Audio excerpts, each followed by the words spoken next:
నాకు నిన్నంతా Insta open చేస్తే ఒకే ఒక్క వీడియో కనిపించింది. అదైతే నేను ఒక 20 టైమ్స్ చూశాను.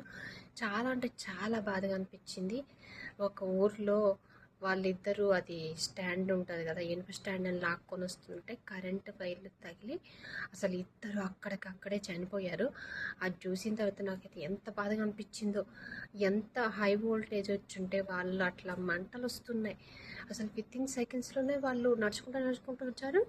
అట్లా అతుక్కుపోయారు. ఆ కడ్డీలకి అలానే అతుక్కుపోయారు. వేరే వాళ్ళొచ్చినా లాగుతున్నా రావట్లేదు. మంటలొస్తున్నాయి. కాళ్ళ దగ్గర ఇలా తల దగ్గర వస్తున్నాయి.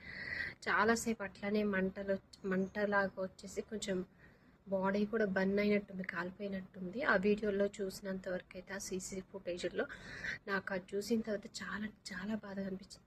అరే వాళ్ళు మార్నింగ్ ఇంట్లో చెప్పి పనికొచ్చి ఏదో ఒక రోజు కూల్ చేసి బతికే వాళ్ళు ఇలా అసలు వితిన్ సెకండ్స్లో ప్రాణాలు గాల్లోకి కలిసిపోయి అంటే ఏమనుకోవాలి. ఇంకా నిజంగానే ఇప్పుడు చూసిన వాళ్ళు ఇంకొంచెం సేపటికి ఉంటారో లేదో అట్లా ఉంది సిచ్యువేషన్ అయితే.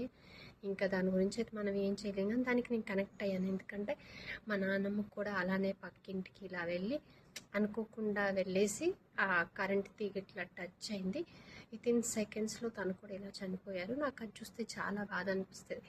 అయ్యో, అంటే కరెంట్ షాక్ కొడితే ఇంత సడన్గా అసలు ఒక సెకండ్ కూడా ఆగరు, అలా చనిపోతారు. అది చూసి చాలా బాగా ఎమోషనల్ అనిపించింది. ఆ వీడియోని అయితే ఒక 20 టైమ్స్ చూశాను. ఎందుకు బాధ అనిపించింది. అరే వాళ్ళ ఇంట్లో చెప్పి పని చేసుకోవడానికి వచ్చారు, పొట్ట గడవదు వాళ్ళకి, వాళ్ళది పూర్ ఫ్యామిలీని, వాళ్ళేదో ఇంట్లో చెప్పి పనికి వెళ్తాము వచ్చిన వాళ్ళు ఇలా అయిపోతే ఆ ఫ్యామిలీకి దిక్కెవరు, అలాగే ఆ ఫ్యామిలీకి అండగా ఎవరు ఉంటారు అనేది నాకు అది చాలా బాధగా అనిపించింది. సో ఇంకా మనం ఏం చేయలేము అనుకోండి.